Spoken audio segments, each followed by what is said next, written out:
டெஸ்லாவை தூக்கி சாப்பிட்ட பிஒய்டி. சீனானா சும்மாவா? புலம்பும் எலான் மஸ்க். உலக நாடுகளுக்கெல்லாம் பஞ்சாயத்து தலைவராக தன்னை ட்ரம்ப் காட்டிக்கொண்டாலும் அவர் ஆட்சி செய்யும் அமெரிக்காவை பின்னுக்கு தள்ளி சீனா பல துறைகளில் கெத்து காட்டி வருகிறது.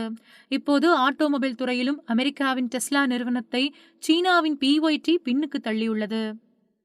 டெஸ்லாவின் சைபர் ட்ராக் விற்பனைக்கு வந்தபோது ஆஹா ஓஹோ என்று பேசப்பட்டது. தொடக்கத்தில் இந்த பில்டப் எல்லாம் நன்றாகவே வேலை செய்தது. ஆனால் சீனா உள்ளே வந்தபோது மார்க்கெட் நிலைமை தலைகீழாக மாறிவிட்டது. இந்த ஆண்டு மட்டும் ஜனவரி தொடங்கி ஜூன் வரை டெஸ்லா நிறுவனம் 3,36,681 கார்களை விற்பனை செய்துள்ளது.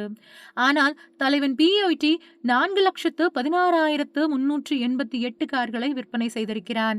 இதற்கு பல காரணங்கள் இருக்கின்றன. முதல் காரணம் விலை குறைவுதான். டெஸ்லாவின் மாடல் 3 விலை $32,500 அமெரிக்க டாலருக்கு விற்பனையான நிலையில் பிஒய்டி தனது குயின் எல் மாடலை $16,500 அமெரிக்க டாலர்களுக்கு களத்தில் இறக்கியது. இந்த குறைந்த விலை காரணமாக சீன கார்கள் மளமளவென விற்பனையாகின. மற்றொரு சிறப்பம்சம் குறைந்த நேரத்தில் அதிக தூரம் வரை செல்ல உதவும் ஃபாஸ்ட் சார்ஜிங் வசதி. டெஸ்லா கார்களை 15 நிமிடம் சார்ஜ் செய்தால் 270 கிலோமீட்டர் வரை போக முடியும். அதுவே பிஒய்டி கார்கள் 400 கிலோமீட்டர் வரை போகும். இது போதுமே. சென்னையிலிருந்து நாகர்கோவில் போக வேண்டுமெனில் நடுவில் திருச்சியில் நிறுத்தி ஒரு டீ அடித்தால் போதும். அந்த நேரத்தில் ஏறும் சார்ஜை வைத்துக்கொண்டு நாகர்கோவிலுக்கு போய்விடலாம். அதேபோல தானியங்கி முறைக்கு டெஸ்லா கார் பெயர் பெற்றது என்று சொல்லப்பட்டிருந்த நிலையில் பிஒய்டி காரும் தானியங்கி முறையை அறிமுகப்படுத்தி அசத்தியுள்ளது. இவ்வளவு அம்சங்கள் இருப்பதால் ஐரோப்பிய நாடுகளிலும் பிஒய்டி விற்பனை சக்கை போட்டு வருகிறது. கடந்த ஆண்டு பிஒய்டி விற்பனை 29% வரை ஐரோப்பிய நாடுகளில் அதிகரித்து டெஸ்லா விற்பனையை முறியடித்திருந்தது. மறுபுறம் டெஸ்லா விற்பனை சுமார் 40% வரை குறைந்திருக்கின்றது. உலகம் முழுவதும் எவ்வளவோ கார் கம்பெனிகள் இருக்கின்றன. அந்த கம்பெனிகள் எல்லாம் தினம் தினம் லாபம் நஷ்டத்தை சந்தித்து வருகின்றன. அப்படி இருக்கையில் பிஒய்டி கார் நிறுவனம் விற்பனையில் புதிய உச்சத்தை எட்டியிருப்பது அவ்வளவு பெரிய ஆச்சரியமா என்று கேட்க தோன்றலாம். ஆனால் இதில் விஷயம் இருக்கிறது.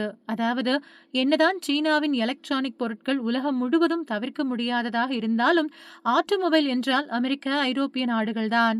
நேற்று வரை இந்த கெத்தை மெயின்டைன் செய்து வந்த இந்த நாடுகள் தற்பொழுது அதை இழந்திருக்கின்றன.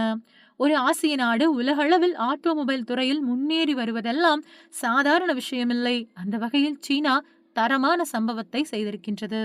இதில் மற்றொரு கவனிக்க வேண்டிய விஷயம் என்னவெனில் டெஸ்லா ஓனர் எலன் மஸ்குக்கும் ட்ரம்புக்கும் இடையே முட்டிக்கொண்டிருக்கின்றது. எனவே டெஸ்லா கார் விற்பனைக்கு அமெரிக்க அரசு எந்த அளவுக்கு சப்போர்ட் செய்யும் என்று தெரியாது. மானியங்கள் கூட நிறுத்தப்பட வாய்ப்பிருக்கின்றது. இதனால் எலன் மஸ்க் கவலையில் ஆழ்ந்திருக்கிறார். மறுபுறம் சீனாவின் பிஒய்டி நிறுவனம் அப்படி கிடையாது. அந்த நிறுவனத்திற்கு சீனா தாராளமாக நிதியுதவி செய்து வருகிறது. இதுவும் பிஒய்டி விற்பனை அதிகரிக்க முக்கிய காரணமாகும்.